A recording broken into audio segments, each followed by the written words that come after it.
काव्या अपने घर पहुंच जाती है जिसे कुछ भी याद नहीं है और वह बार बार याद करने की कोशिश करती है, पर उसे धुंधली यादें याद रहती हैं उसके जहन में, पर कोई भी तस्वीर साफ उसके सामने नहीं आती। और अभिराज दिल्ली जाने की तैयारी करता है। काव्या की पेंटिंग अपने पास रखता है, तभी एक आदमी उसके कमरे में आता है। अभिराज, कहाँ जाने की तैयारी है? अरे चाचा जी, आप घर कब आए? बस बेटा, दोपहर में आया, तुमसे मिलने कमरे में आया था तो पता चला कि तुम घर पर नहीं हो। अभी भाभी ने मुझे बताया है कि तुम कल दिल्ली जा रहे हो अपना अधूरा पढ़ाई करने के लिए। हाँ चाचा जी, मैं अपना पूरा MBA करने के लिए बिजनेस ज्वाइन करना चाहता हूँ, लेकिन बेटा मुझे तो कुछ और ही समझ आ रहा है। तू सारी दुनिया से छुपा सकता है, अपने चाचा से नहीं, क्योंकि तू जो करने जा रहा है वह बरसों पहले मैंने भी किया था, लेकिन बदले में मुझे कुछ भी नहीं मिला। मेरी वजह से उस मासूम की जिंदगी भी चली गई और मुझे जिंदगी भर की सजा भी मिल गई। उन कामों को मैं आज तक अपने सीने में लेकर जिंदा हूँ। चाचा जी, मैं जानता हूँ कि आपके साथ क्या क्या हुआ था। मैं यह तो नहीं कहता कि मैं आपसे बहुत बेहतर हूँ, लेकिन इतना जरूर कहना चाहता हूँ कि मेरी मोहब्बत जुनूनी मोहब्बत है और मैं काव्या को कभी नहीं छोड़ सकता। पूरे साम्राज्य, पूरे समुदाय से दुश्मनी क्यों ना लेना पड़े, भले ही उसके लिए, लेकिन मैं काव्या को कभी नहीं छोड़ सकता। नहीं मेरे बच्चे, ऐसी गलती कभी मत करना। तू नहीं जानता कितना खतरनाक है यह। तुझे क्या लगता है यह सब मेरे दिमाग में नहीं आया था? लेकिन बेटा मैं चाचा जी, मैं बस इतना कहना चाहता हूँ कि मैं काव्या से बेपनाह मोहब्बत करता हूँ। मेरी जिंदगी में अगर कोई लड़की आएगी तो वो सिर्फ काव्या होगी। मैं उसे ही हासिल करूँगा, लेकिन बेटा वह एक इंसान है। चलो मान लिया कि आगे चलकर उसने तुम्हें एक्सेप्ट कर लिया, लेकिन तुम्हारा साम्राज्य उसे एक्सेप्ट नहीं करेगा। तुम्हारे माता पिता उसे एक्सेप्ट नहीं करेंगे। उस लड़की की जिंदगी पर हजारों दुश्मन मंडराते आएंगे। खुद तुम्हारे माता पिता उसकी जान के दुश्मन बन जाएंगे। तुम्हारे अपने लोग उसकी जान के दुश्मन बन जाएंगे।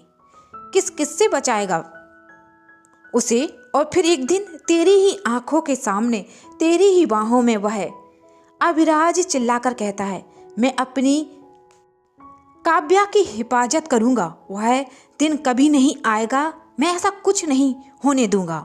मैं तुम्हारी मोहब्बत को सलाम करता हूँ, मैं तुम्हारे जज्बे को सलाम करता हूँ और वादा करता हूँ कि भले ही मेरी मोहब्बत मुकम्मल नहीं हो पाई हो, पर मैं तुम्हारी मदद करूँगा। तुम्हारी मोहब्बत मुकम्मल करने के लिए मैं तुम्हारे साथ हूँ। जब भी तुम्हें मेरी ज़रूरत पड़े, बस तुम मुझे एक आवाज़ लगा देना। काव्या अपने घर में उदास बैठी थी। उसकी मम्मी उसके सर पर हाथ फेर रही थी। उसकी मम्मी ने कहा, क्या हुआ बच्चा? जब से तू शिमला से आई है कहीं खोई खोई सी लगती है। काव्या अपनी मम्मी की गोद में सर रख कर लेट जाती है और उन्हें सारी बात बताती है जो उसके साथ शिमला में हुआ था। मुझे तो समझ ही नहीं आ रहा है मम्मी, मैं क्या करूं? मुझे कि बहुत कुछ याद ही नहीं है। बहुत याद करने की कोशिश कर रही हूँ, पर मुझे कुछ भी याद नहीं आ रहा है। उस दिन जंगल में क्या हुआ था? मुझे किसने बचाया था? उस दिन जब मैं जंगल में सफारी के लिए गई थी तो मुझे अचानक से ऐसा लगा जैसे मैं वहां से अचानक से गायब हो गई और मैं वापस कैसे आ गई, मुझे कुछ भी याद नहीं है। इस बीच मेरे साथ क्या हुआ मुझे कुछ भी याद नहीं। उसकी माँ ने उसे प्यार से समझाकर कहा, बेटा पहाड़ी एरिया था, हो सकता है थकान की वजह से, घबराहट की वजह से तुम्हें बातें याद ना आ रही हूँ, पर धीरे धीरे सारी बातें याद आ जाएंगी। कोशिश करना, याद आ जाएंगी। रात में काव्या सो रही थी, तभी उसे महसूस होता है कि उसके अलावा भी इस कमरे में कोई है। वह अचानक उठकर बैठी है और लाइट जलाती है, चारों तरफ देखती है, पर उसे कोई भी दिखाई नहीं देता है। मुझे समझ नहीं आ रहा कि मेरे साथ हो क्या रहा है, और हर वक्त मुझे ऐसा एहसास होता है कि कोई मेरे साथ है। कौन है? यह मेरा वहम है या कोई हकीकत है? काव्या इसी उलझन में बैठी रहती है। तभी उसे अपने चेहरे पर ठंडी हवा का झोंका महसूस होता है, जिससे उसकी आंखें बंद हो जाती हैं और उसे बेहद सुखद एहसास होता है। मैं नहीं जानती तुम कौन हो, पर मैं इतना जानती हूँ कोई तो है जो मेरे आसपास है। तुम मुझे नुकसान पहुंचाना चाहते हो। कौन हो तुम और इस तरह मेरे आसपास क्यों हो? मुझे बहुत बेचैनी होती है, मुझे बहुत घबराहट होती है। इधर अविराज अपनी आंखें खोलता है और खुद को कमरे में पाता है। मुझे लगता है मैं अपनी जान को कुछ ज्यादा ही परेशान कर रहा हूँ, कहीं वह मुझसे डर ना जाए। लेकिन इस दिल को कैसे समझाऊं जो उसे देखे बिना रह नहीं पाता। जान बहुत दिक्कत होती है। शिमला से दिल्ली की दूरी तय करना, मैं तो एक पल के लिए तुम्हारे बिना रह नहीं पाता, इसलिए मैं कल सुबह आ रहा हूँ। अविराज सुबह जाने की तैयारी करता है।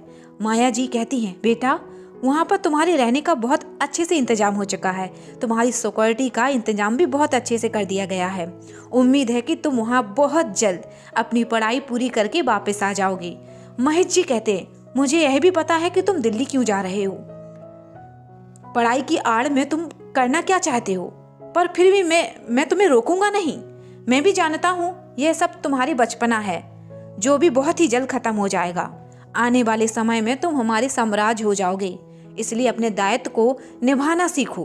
फालतू के कामों में अपना समय बर्बाद मत करो, और उन कामों से जो कभी पूरे नहीं होते। मोहिनी अविराज की तरफ देखती है और मन में कहती है, मुझे पता है तुम उस काव्या के पास जा रहे हो, लेकिन अब तुम मत भूलना कि मेरा नाम मोहिनी है और मैं अपनी चीज किसी को भी नहीं देने देती, बिल्कुल नहीं। तुम सिर्फ मेरे हो, तुम पर सिर्फ मेरा हक है। वह काव्या, उसे मिलेगी मौत। अविराज अपनी काव्या से मिलने की खुशी में जल्दी से ही दिल्ली पहुंचता है। नाव्या काव्या के घर पहुंचती है। काव्या की माँ उसे कहती है, बेटा 3 दिन हो गए हैं काव्या को शिमला से वापस आए हुए, पर लड़की हर वक्त खोई खोई सी रहती है। आंटी पता नहीं, मैं भी तो समझाने की कोशिश करती हूँ, पर वह हर वक्त कुछ न कुछ सोचती ही रहती है। बेटा मुझे लगता है कहीं किसी भूत प्रेत का साया है मेरी बच्ची पर, क्योंकि पहाड़ियों में अक्सर ऐसा होता है, इसलिए मैं अपनी बच्ची को कहीं भेजना नहीं चाहती। और इनके पापा मेरी बात मानते क्यों नहीं हैं? खुद तो बाहर गए हुए हैं। मेरी बेटी की हालत मुझे अच्छी नहीं लगती। आंटी आप फिक्र मत कीजिए, मैं उसे कॉलेज ले जा रही हूँ, उसका मन बहलाने की पूरी कोशिश करूंगी। काव्या पेट के बल बिस्तर पर लेटी थी। नाव्या उसके ऊपर चढ़कर बैठ जाती है और कहती है, डार्लिंग अगर तुम्हारा सोचना समझना हो गया हो तो जल्दी से रेडी हो जाओ और हम कॉलेज चलते हैं। काव्या धीरे से उठती है। नाव्या उसका हाथ पकड़कर कहती है, तू जैसे पहले थी वैसे ही बन जाना। जब से शिमला से आई है पता नहीं कैसी हो गई है, मुझे पता नहीं, मुझे ऐसा लगता है जैसे कोई है जो मेरे हर वक्त आस पास रहता है। मैं उसे महसूस कर सकती हूँ, पर मुझे दिखाई नहीं देता। यह क्या कह रही है काव्या? मैं सच कह रही हूँ।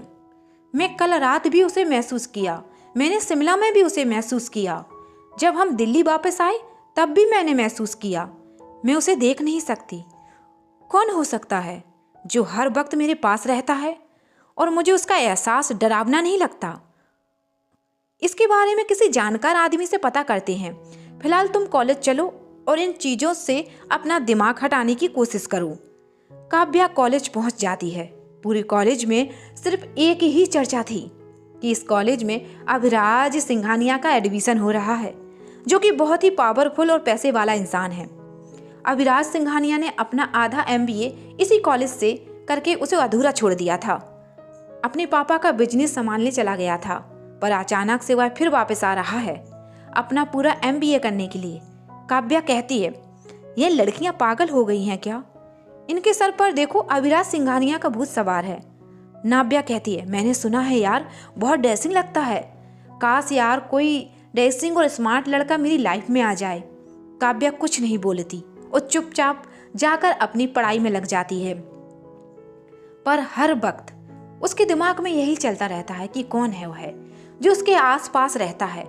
अविराज की फ्लाइट दिल्ली में उतरती है।